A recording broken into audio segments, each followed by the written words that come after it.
নমস্কার বন্ধুরা, এই মাত্র পাওয়া আবহাওয়ার গুরুত্বপূর্ণ খবর। বৃহস্পতিবার সন্ধেয় কালবৈশাখীর সঙ্গে বৃষ্টি হয়েছে কলকাতা সহ একাধিক জেলায়। প্রবল ঝড়ে ক্ষয়ক্ষতি হয়েছে প্রচুর। একাধিক জায়গায় গাছ, বিদ্যুতের খুঁটি উপড়ে পড়েছে। মারা গিয়েছেন অন্তত 3 জন। যদিও প্রবল বৃষ্টিতে তাপমাত্রা নেমেছে অনেকটাই। হাওয়া অফিস জানিয়েছে শনিবারও ঝড় বৃষ্টির সম্ভাবনা রয়েছে কলকাতা সহ দক্ষিণের একাধিক জেলায়। পূর্বাভাস রবিবার অবধি তো বটেই। দক্ষিণের বেশ কিছু জেলায় আগামী বুধবার অবধি বজ্রবিদ্যুৎ সহ বৃষ্টির সম্ভাবনা রয়েছে। পাশাপাশি হতে পারে দমকা হাওয়াও। এই ঝোড়ো হাওয়ার গতি প্রতি ঘন্টায় 50 থেকে 60 কিলোমিটার পর্যন্ত পৌঁছাতে পারে বলেও জানিয়েছে হাওয়া অফিস।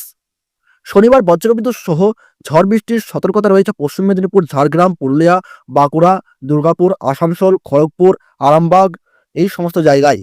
রবিবার কলকাতা সহ দক্ষিণের সব জেলাতেই ঝড় বৃষ্টির সতর্কতা জারি করা হয়েছে। শহরের বজ্রবিদ্যুৎ সহ বৃষ্টির পাশাপাশি ঝোড়ো হাওয়ার গতি হতে পারে 40 থেকে 50 কিলোমিটার। এছাড়াও কয়েকটি জেলায় হাওয়ার গতি 60 কিলোমিটার পর্যন্ত পৌঁছাতে পারে বলেও জানাচ্ছে আবহাওয়া দপ্তর।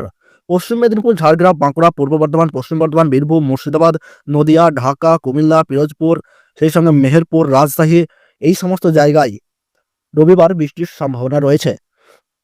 তারপর থেকে মূলত শুকনো আবহাওয়া থাকবে গাঙ্গেয় বঙ্গজুড়ে। সেই সঙ্গে তাপমাত্রাও বৃদ্ধি পেতে পারে। দক্ষিণবঙ্গের পাশাপাশি বৃষ্টি হবে উত্তরেও।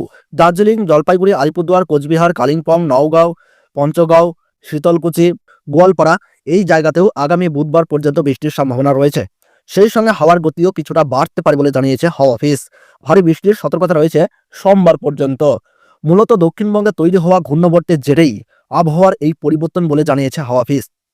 শনিবার সকালে কলকাতার সর্বনিম্ন তাপমাত্রা 21.3 ডিগ্রি সেলসিয়াস থাকবে, যা স্বাভাবিকের চেয়ে 4.8 ডিগ্রি কম।